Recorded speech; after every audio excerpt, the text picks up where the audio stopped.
Rev up your engines!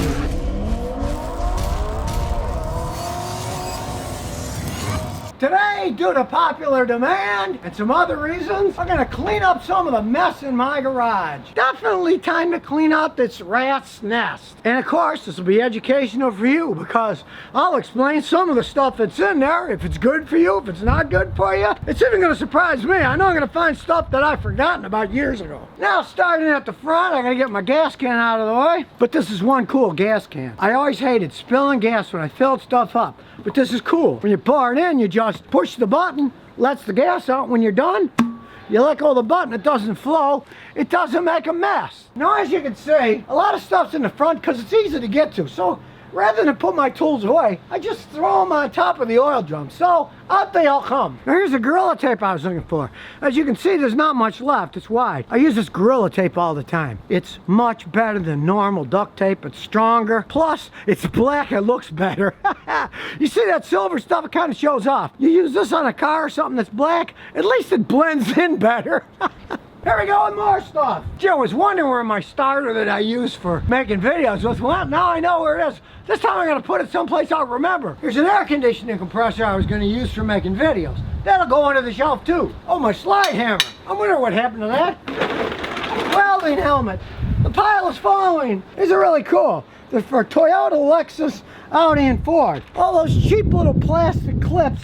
When you take your car apart that break, hey, you can buy a box of these for like 10 bucks. Then you don't either hunt for them or go to an auto parts store where instead of getting 280 pieces for 10 bucks, you'll get like 4 for 10 bucks. Plan ahead. Gee, what was I thinking throwing all this stuff in here? There's so much of it. Well, we'll take it all out. Start from scratch. Here's an alternator I use for making videos. There is some logic to this sometimes. Another display. This is the capless fuel system from a Ford. I'll put that under the desk too. Gee, I wonder what happened to all those twist ties that I used to tie electrical bundles together. Now I know. They're in this container that was hidden under all that crap. And yes, there's more. Look, it's a motorcycle cylinder head. I'll put that with the other parts. And the cool thing about this light is it was meant for mounting on a Jeep or a off-road vehicle, so it's pretty waterproof. Heck, I can even store this outside. Doesn't matter if it gets wet, so hey, I'll put it out here. Then I need a light in a pinch. There it is. Gee, I've been looking for these pliers so long that I bought another set that's sitting in here. Now I have 2. This jack out of the way.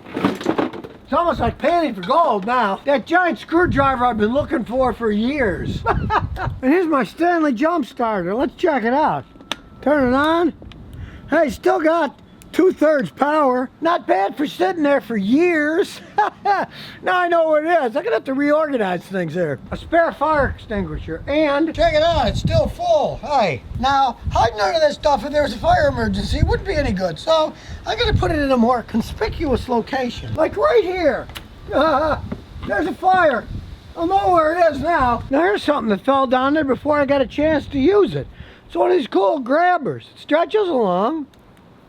Then it can grab things and pull them up. Everything is magnetic. A lot of parts are aluminum or plastic these days. This will grab them and you can pull it out. I'm gonna have to stick that somewhere. I'm gonna remember it too. The old saying, out of sight, out of mind. Boy, that sure fits old Scotty. Deep from the bowels under that engine, yes, that's an entire engine, I found the great little 10mm flex head wrench. It will reach anywhere. It flexes even all those years of sitting under that engine in the grease. It still works. A little dirty. I can polish it off. And voila, polished up pretty good. I gotta say, these gear wrenches, they do cost more. But look at this quality. It's been sitting there years.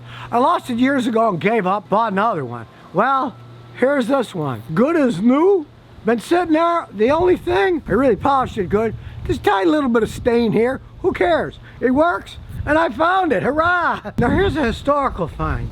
This stuff inside here is the best radiator sealer known to man. It used to be sold here in Houston by a place that was called Charlie's High-Low, which became High-Low and eventually was bought out by the O'Reilly chain. This stuff was made by a guy I knew in Oklahoma. He sold, these things went for $2. He put this powder in the radiator and it would seal radiators like no tomorrow. Well, that guy's long gone. He went bankrupt ages ago. But this was a great sealer for the old cars because it worked with the green coolant. It doesn't work with the modern coolant, so it's kind of useless today, but back in the day, this was the best radiator sealer on the planet. This has now officially become an archaeology dig. We're really getting into the past there. And what a shame. I found all these fuses, but as you can see, years of soaking in the rain of being filled up with flood water from Houston has said goodbye, so these fuses are going. Bye-bye. And the moral of this story is, always put electrical things above the water line. My expensive tools and computer and analytic stuff, they're all inside the house anyway. Temperature controlled with heat and air conditioning, so there's no problems. But even stuff like that, store them a little higher. That's why I got a lot of stuff hanging on the wall. One, I see them, and two, they stay out of the water that way. I've been looking for this too. It's a magnetic broom, which comes in real handy to clean up the mess that I made cleaning up the mess. All these washers spilled when I threw them out. Now, aha, picked them all up. Extremely handy. Look, there's nails. I couldn't have gotten flats too. These things are great. These little magnets.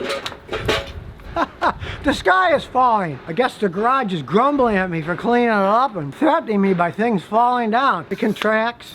Handy. I always wondered where this thing went. It was behind that motor hiding all these years. And well, since it's magnetic, let's stick it here on my press.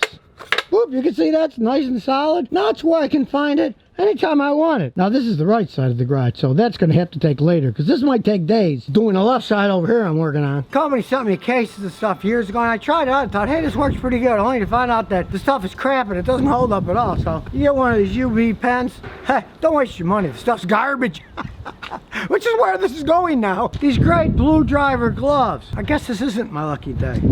This one is a right-handed glove. And so is this one, and so is this one. These gloves aren't going to do me much good, are they? Isn't that the case? I find 3 of them and they're all for right hands. What else did I find in the nook and crannies? These great Crowfoot wrenches, a whole set of them. Not too blemished considering they were partly underwater. These are fantastic because they will fit, having an open end, any kind of pipe fitting, brake line fitting, and you put a ratchet on them, you can get things off in working room that you could never get. These Crowfoot wrenches, man, they are really handy when you got limited working space, and especially if you're dealing with any kind of hydraulic line that otherwise you just get an open end wrench, put it on, it's going to peen it.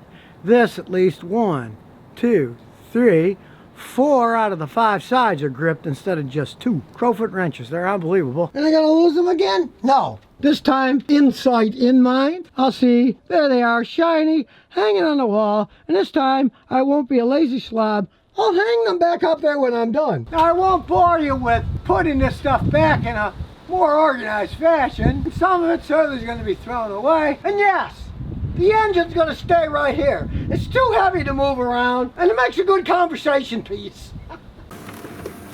And here's some bonus questions and answers. Well, here's some Chinese innovation for you. The coronavirus started there, and now a Chinese car company, Geely, which is a very large company there, says that it's putting $58 million into systems that make you be protected from viruses while you're in the car. They're gonna have a filtration system that's that good that you won't be getting a virus while you're driving your car around. Well, it's a Chinese car company, so hey, maybe they need it a lot more than we do over here. You know, all these viruses seem to be coming from there. Using that, obviously, is somewhat of a sales gimmick to get people to buy their cars, saying our cars are virus proof. Tesla, that has his system that's called bioweapon defense mode. I mean, really, if these people think that the road warrior in the future where society's falling apart and the car's going to save you, things are too far gone by then to worry about it. But he's got a system too that's going to purify the air to keep you from having problems when you're inside the car. Of course, the problem is you got to come outside of the car sometime.